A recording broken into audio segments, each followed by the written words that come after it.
시청자 여러분 안녕하십니까? 김동수입니다. 지금 12시가 돼가고 있습니다. 늦은 시간인데요. 자, 오늘 헌정 최초로 박성재 법무부 장관이 탄핵 소추안이 본회의에서 의결이 되었습니다.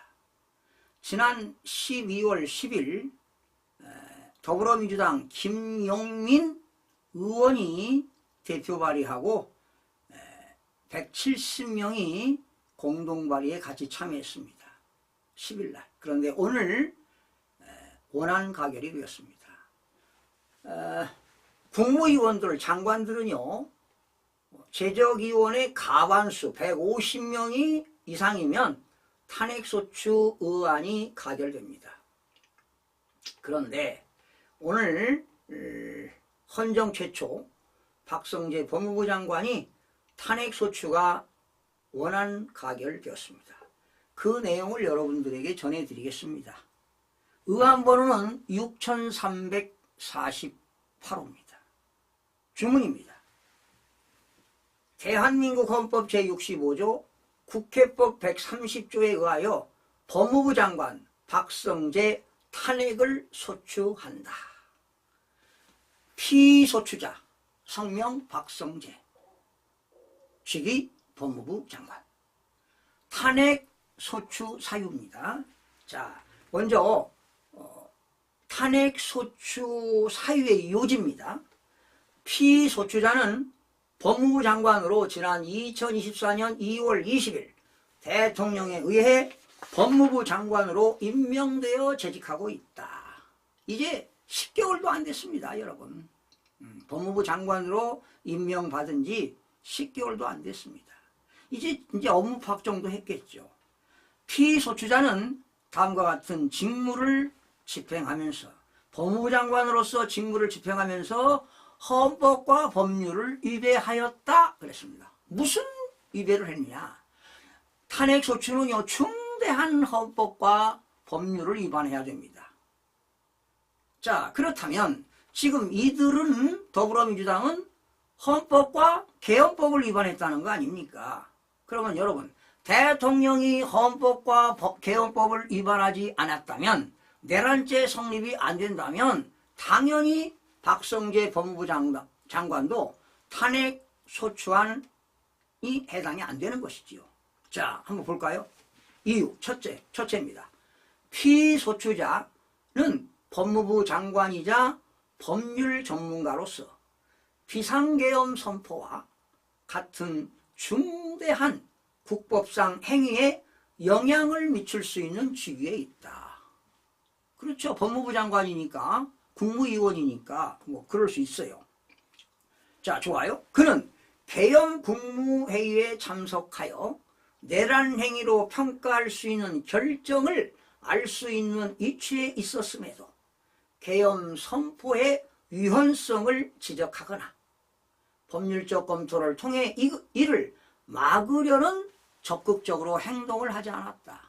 그러면 여러분, 박성재 장관이 각하, 이거는 위헌성이 있습니다. 비상계엄을 선포하면 안 됩니다. 그렇다고 대통령이 안 합니까? 여러분, 법무부 장관이 고급 정보를 합니까? 대통령이 더 알겠습니까? 대통령은요, 대한민국 최고의 통치 행위를 하는 사람입니다. 통치권자입니다. 제일로 정보를 많이 가지고 있죠.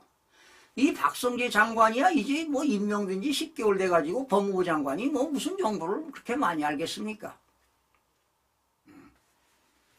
그래서 대통령이 하는 거예요. 대통령이 헌법과 개헌법에 의해서 비상계엄 내린 겁니다. 또한 계엄 선포문 서명 여부 및 법무부의 법률 검토 여부를 부인하며 책임을 회피하고 있다. 그러나 피소추자는 내란행위의 모의에 해당하는 국무회의에 참석해 의사결정에 관여했으며, 그렇죠.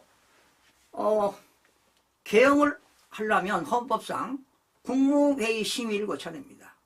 또 계엄을 비상계엄을 해제할 때도 국무위원 심의를 거쳐야 합니다. 이는 형법 87조 및 제91조에 따른 내란죄에 해당한다. 여러분, 형법 87조는 내란죄고요. 예? 내란죄를 적용하게 되면은요, 사형, 무기징역에 처하도록 되어 있어요. 그러면 윤석열 대통령은 사형이고 박성재는 무기징역을 받으라는 얘기입니까? 그리고 형법 91조를 위반했다고 하는데 91조는 국헌문란입니다. 국헌문란이 되려면은요, 헌법과 법률의 기능 소멸을 시켜야 됩니다. 헌법과 법률의 기능을 소멸시키는 것이어야 돼요. 그게 국헌문란입니다. 그리고 또는 강압적으로 전복을 시켜야 돼요. 자, 군인들이 뭘 전복시켰습니까? 그리고 권능 행사가 불가능해야 국헌문란입니다. 여러분, 국회의원들이 어떤 권한을 행사했나요? 안 했나요? 불가능했나요? 국회의원으로서 국회 의사당에 들어가서 권한을 행사했습니다. 권한 행사가 가능했다는 것이지요. 계엄을 해제하는 결의를 했다는 것이요. 190명이 가결시켰다는 거 아닙니까? 그래서 대통령이 국무위원을 모아서 심의를 거쳐서 계엄을 해제시켰습니다. 그러니 헌법 91조 국헌문란은 성립이 안 됩니다. 그래서 형법 87조 내란죄 성립이 안 되는 것을 마치 성립되는 것처럼 어거지로 이렇게 탄핵소추안을 만들면 되겠습니까? 여러분, 김용민 누굽니까? 이 김용민이죠. 김용민 의원도 변호사 출신이고 21대 22대 2선 국회의원인데 아마 김용민 의원 이재명 방탄 역할하고 있죠. 내가 알아요. 너무하십니다 정말. 하늘이 정의를 찌릅니다. 둘째입니다.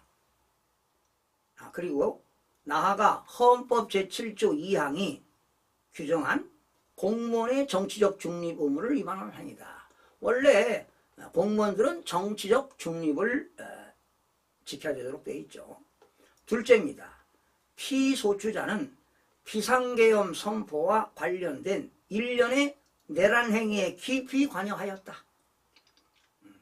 비상계엄이 선포되고 해제된 당일 정부의 주요 인사들이 대통령 안가에서 신속히 회동을 가졌다는 점에서 이 회동이 2차 계엄 논의를 위한 것이 아니냐는 의혹이 제기되고 있다. 자기들이 생각하는 거지. 2차 계엄한다는 거. 에? 그래서 김민석이 국방위원이죠. 아무래도 정보가 있겠죠. 윤석열 정부가 계엄을 선포할 거야. 그 무슨 사령관 있잖아요, 거기. 에? 무슨 사령관 있잖아요. 정부가 새나갈 수도 있겠죠. 그런데 그 2차 계엄 논의를 하는 것이 아니냐. 또한 법무부 차원에서 비상계엄 이후 체포할 예정이었던 주요 인사들의 구금 장소를 미리 확보하려 했다는 의혹이 제기되고 있다. 자기들 생각이지. 2차 계엄 해가지고 구금을 시키겠다. 자기들 생각이야. 이러한 사실들은 피소추자가 내란 행위의 계획과 실행에 전방위적으로 관여했음을 뒷받침하고 있다. 법무부 장관은 이런 거 잘 몰라요.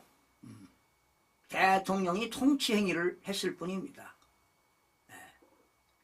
국무위원들도 다 몰랐잖아요. 셋째, 피소추자는 국회와 국민을 무시하는 태도를 여러 차례 드러내며 비판받은 바 있다. 피소추자는 국회의 권위를 인정하지 않는 듯한 권위를 인정하지 않는 듯한 행동을 통해 22대 국회를 범죄 소굴로 보고 자기 스스로가 범죄 소굴이라는 걸 자인하는 거 아닙니까? 더불어민주당 범죄 소굴 아니에요. 범법자들 많고 이재명부터 황운하, 거기 또 다른 당이죠. 조국혁신당. 황운하, 조국, 이재명. 그리고 부정선거로 당선됐으니까 다 범법자지요. 내란죄는 더불어민주당이 내란죄를 받아야 돼요. 해산해야 할 것으로 보고 국회의원과 정치인을 체포 대상으로 간주하는 윤석열 대통령의 그릇된 인식과 맥을 같이 하는 모습을 보였다. 이러한 태도는 위헌적 비상계엄과 같은 초법적 조치를 염두에 둔 국회 경시 태도로서 국회를 경시했다는 거예요. 국회를 무시했다는 거 아니에요. 헌법 수요의 관점에서 용납할 수 없는 태도이다. 무엇을 용납 못하는 태도냐. 무슨 이게 북한입니까? 에? 이야, 이래도 되는 겁니까? 더불어민주당? 에? 지금 더불어민주당이 말이죠. 입법 구태타를 하고 있어요. 저는 김영민 의원, 저는 30년을 국회의원 입법 칼럼을 쓴 사람이야. 13대부터 지금 22대 30년이 넘었어. 36년 됐네. 응? 당신보다 내가 법을 더 많이 알 거야. 에? 이렇게 탄핵소추안 이런 내용을 이게 탄핵소추안이 되는 거냐 이게? 김용민 의원 그리고 더불어민주당 의원들 해산시켜야 됩니다. 해산시켜야 돼요. 응? 그리고 이재명 이제 공직선거법 며칠 안 남았어요. 2, 3개월밖에 안 남았어. 조희대 대법관이 공직선거법 634 원칙을 지키라고 그랬어. 1심은 6개월, 2심 3개월, 3심 3개월. 이제 얼마 안 남았다고. 지금 꽁수 부리고 있잖아요. 에? 꽁수 부리고 있어. 여러분 이게 박성재 법무부 장관의 탄핵소추안 내용입니다. 어떻게 생각하십니까 여러분? 형법 87조, 91조 해당이 안 됩니다. 국헌문란이 아니라고요. 내란죄 성립이 안 된다고요. 지금 형법 91조로 걸었잖아요. 에? 국헌문란이라고. 국헌문란. 헌법과 법률 기능을 소멸시켰습니까? 그리고 강압적으로 전복시켰습니까? 군인들이 뭐 총탄을 가지고 갔습니까? 대통령께서 아무 사고가 있으면 안 된다. 국민들에게 일시적으로 피해는 주었지만 아무 피를 흘리면 안 된다. 그랬습니다. 아무 일이 없었잖아요. 말 그대로 법률적으로 평온 공연했잖아요. 우리가 이제 지난 광주 사태, 서울의 봄 그런 걸 의식하면 비상계엄 무섭지요. 누구는 도망갔다고 하대요. 그래서 전복이라는 말도 안 썼어요. 강압이라는 말 썼고 왜 전복을 뺐어요? 김영민 의원? 전복한 게 없으니까. 네? 전복을 하고 국회의원들이 권능 행사가 불가능할 때 국헌문란입니다. 그런데 권능 행사가 가능했다는 것입니다. 국민 여러분 그렇습니다. 오늘 국회에서 원안 가결했고 김용민 의원이 발의해서 탄핵소추안 내용을 여러분들에게 소개해 드리는 것입니다. 헌법학자들이 보고 법률가 진짜 실력 있는 법률가들이 이 내용을 보면 야 한심하기다. 한심하기 짝이 없다. 이런 논평을 할 겁니다. 저 같은 무식한 사람도 형법 87조 91조 국헌문란이 안 된다. 내란죄 불성립이다. 그런데 왜 탄핵 사유가 되느냐? 이렇게 반박하고 싶은데 박성재 법무부 장관님 오늘 원안 가결됐죠? 자 내일 금요일입니다. 맞습니까? 내일 금요일 아침 일찍 헌법재판소에다가 직무정지 가처분 신청하시기 바랍니다. 직무정지 가처분. 가처분은 한 100여 가지가 되는데요. 직무정지 가처분 헌법에 없습니다. 직무정지 가처분 헌법재판소법에도 없습니다. 아마 처음 있는 일일 텐데 법무부 장관님 직무정지 가처분 헌법재판소에 신청하시면 아마 일주일에서 2주 내에 각하되면 다시 법무부 장관 이치로 돌아갈 수 있습니다. 시청해주신 여러분 고맙습니다.